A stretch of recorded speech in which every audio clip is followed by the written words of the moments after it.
Hello again, and welcome to the basement.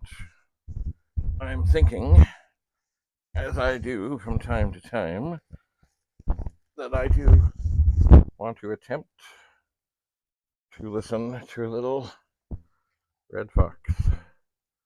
So I'm going to take my other microphone, turn it on, put it over the speaker here on the 1701 Commodore monitor, and I'm going to seek out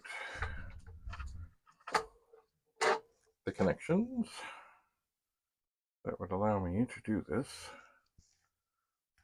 If you recall, out of the record player comes two of those. I've got it going into one, go into the monitor. Now, this record here has already been heard, so I'm going to take it off and replace it with the Sidesplitter. But first, I'm going to put this record very carefully into its plastic sleeve thing, which is not the easiest of things to negotiate here. But it is coming along. I think the paper ones were better. Alright, so this record, I will put it in to its cover. But will I? Yes, I will. This record, and it should have gone live by now, I believe. This one is the first family, where they sort of poke fun at things that were going on in politics back in the 1960s, mostly featuring the Kennedys. Anyway, here is the Sidesplitter by Red Fox. Have I ever heard this before? No. Did I know it existed? No. Which is side one? Side two. So we'll do side one. Hopefully this goes well. I will move this into position. I will turn on the monitor. Or we'll hear a little buzzing. I missed.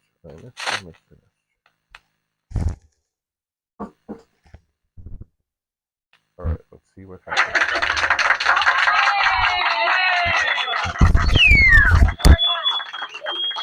Thank you very much, and I wish you wouldn't whistle. The tuna fish is still in the room. Funny thing happened. A woman called her daughter out the window. I just happened to be passing. She said, Matilda, you come in here, girl, before you catch your death of cold with nothing on you but that thin rock and roll singer.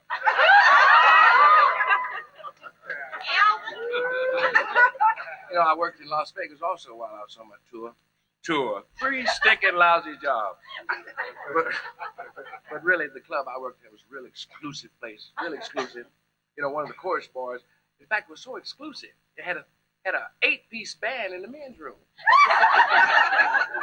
One of the chorus boys walked in the men's room one night and said, I don't think they need 8 pieces. A trio would be good enough because there ain't no room for dancing.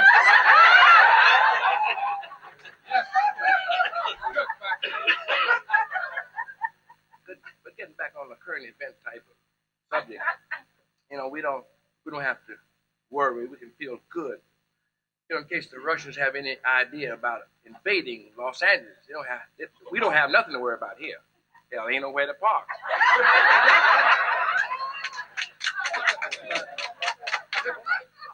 Where you from? Yeah, well, bend over, I'll drive you home.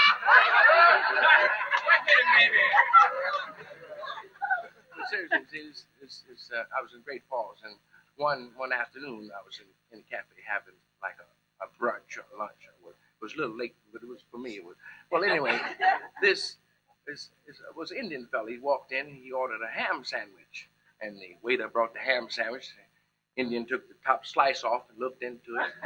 And he looked down. The waiter leaned over the counter. He said, "Pardon me, but is there anything wrong?" The Indian said, "Ugh, who sliced some ham?" The waiter said, "Why, the chef sliced the ham." Indian said, oh, damn near miss him.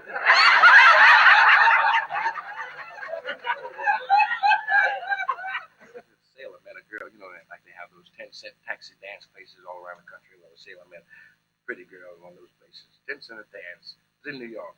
Danced the whole night with this beautiful girl. During the last dance, they snuggled real close, cheek to cheek. She snuggled real close to him. He said, ain't you gonna take me home, Daddy? He said, is there anything in it? She said, oh, just a little dust from dancing.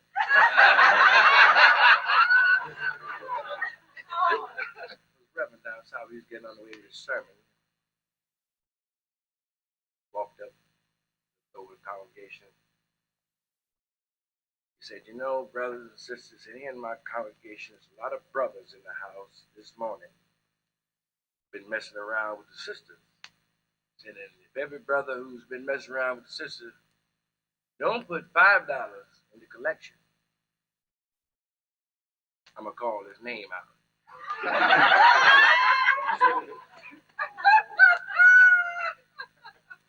Took up the collection.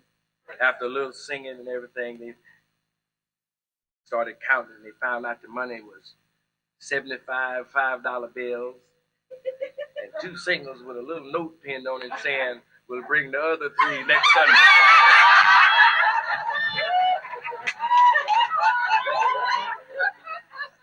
Another thing, too, I don't remember my dad too well myself, but you know, I guess it's a reason though, because he hadn't been home since my mom caught Santa Claus kissing the lady next door. And I have an uncle in Kansas City. You know, some of you folks, there's some Kansas City folks here. Oh, there, right here, not bad. You from Kansas City? I spent 12 years there one night. Yeah, like I told you, I got an uncle in Kansas City. Yeah, he lived around the corner from Mim's Cafe there. Yeah, he's probably one of the only people who really knows how to relax. He has only 2 regrets. He had only 2 regrets in his whole entire life. One that he had to wake up to eat, and the other one that he had to stop eating to sleep. A friend of mine went downtown to see about a job, a fellow in charge interview, you know. They were looking for a night watchman. He said, we want a fellow who will watch and always be ready for the sound of anyone trying to break in, and one who can sleep with one eye open and both ears cocked, and one who ain't afraid of nothing. This guy said, well, you don't want me, you want my wife. The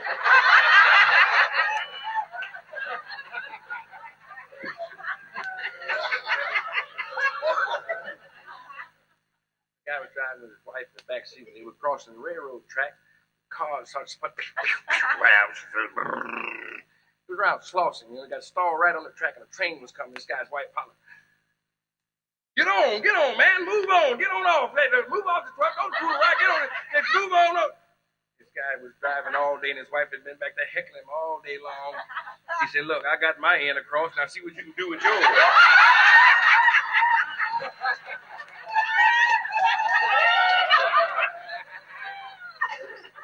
I never forget the time I was courting my wife, you know. I asked her father for a hand, but he said, you can't keep my daughter in underwear. And I told him, you catching hell yourself. A widow died 2 years after her husband died. She got to the pearly gates and asked if she could see her husband. St. Peter said, well, what's his name? She said, his name is James Smith. St. Peter said, well, you'll have to give me a better description than that. How about the last words that he said? That's the way we classify him up here.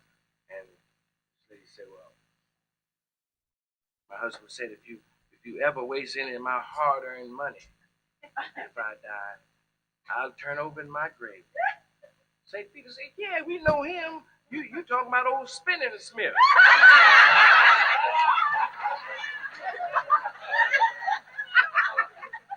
Yeah, the guy lived in my building. He was fussing with his old lady. And after a few heated words, he said, you know one thing, you wasn't no spring chicken when I married you. She said, no, but I must have been an early bird from what I got.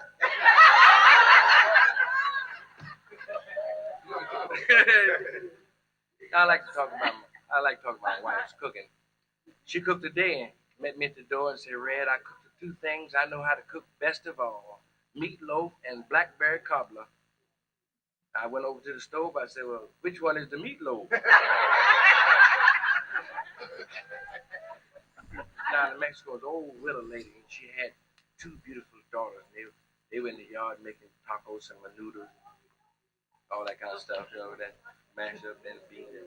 And all of a sudden, a bunch of riders came up. The old lady and the daughter saw this Pancho Villa and his army of bandits. One of the officers said, this hacienda is under our possession, and you're in our power. One of the beautiful girls said, yes, that's right, and we know we'll have to submit to you, but please spare our dear old mother. The mother said, you girls mind your own business. War is war.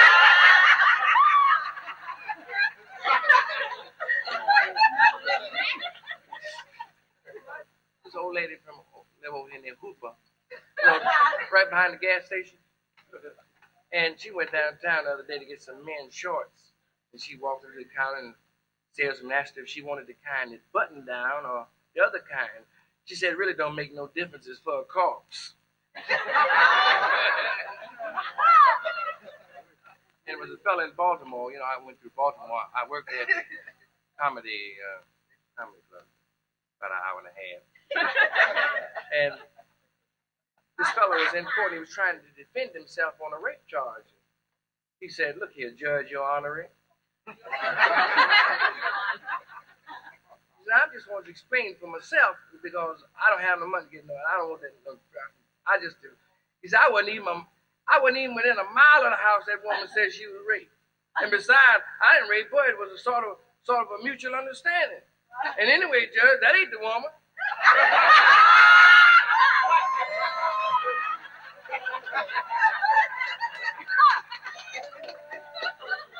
Oh, a lot of you folks might have kids yourself, and every now and then you have to get contact with a babysitter. Very necessary if you want to go somewhere. And this lady had a babysitter, and she came home from work, and the little boy was on the couch sleeping in the living room. The lady lived next door. She had been watching television, fell asleep. And she had been kind enough to sit there for $10 for one night. When the kid's mother came home, they both woke up, and the neighbor said, well, I guess I'll go home. The mother looked at the little boy and said, now, Josh, kiss the nice lady. Kiss the nice lady, night, night. Little boy said, what, and get my face slapped like Pop did? And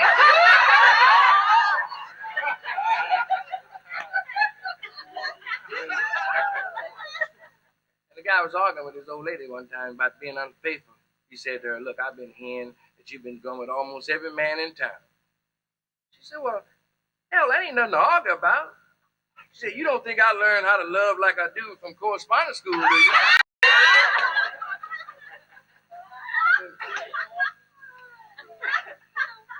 And one of the big movie stars out of Hollywood was telling her maid that she thought her millionaire husband was fooling around with one of the chorus girls in Las Vegas. And the maid told the woman, she said, I think you're just saying that to make me jealous.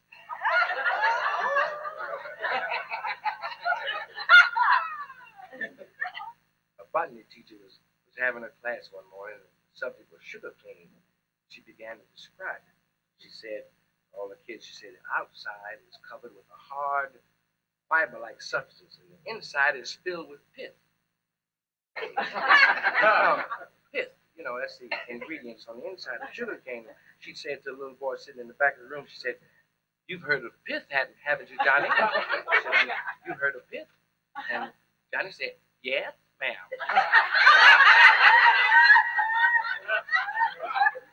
The guy's wife was suspicious and thought he was messing around on her. And one night they were laying in bed just relaxing. The phone rang. The husband reached for the phone in a great big hurry. And this is how it sounded. He said, Steve?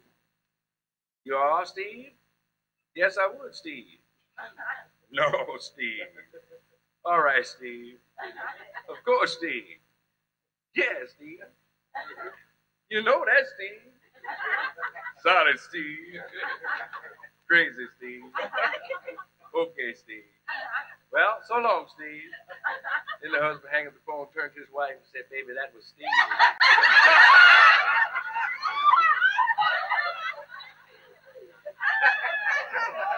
There was a guy in Arizona. all over, you find people nowadays, with the progress that's going on, people are trying to improve, and a lot of people buy property, all that kind of stuff, and they invest in money. And there was one guy in Arizona, he was losing his shirt in a guest house, you know what I mean? He had a nice guest house. Nice little place, they call it the Westwood Ho Guest House.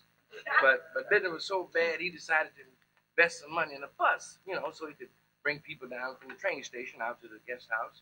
And pretty soon he was really having the best business in the whole territory. People coming from everywhere, getting in the bus driver. He was a nice guy, and the owner had just hired him for a little while. He'd only been on the job 2 days. In fact, it was his idea to get the bus. But the owner couldn't figure out how business was so good. When he asked the bus driver what he was doing when he was going down to the station, the bus driver said, well, all I do is go down there and wait for the train. And when the train come in, all I do is walk up in front of the bus and say, free bus to the Westwood Ho House.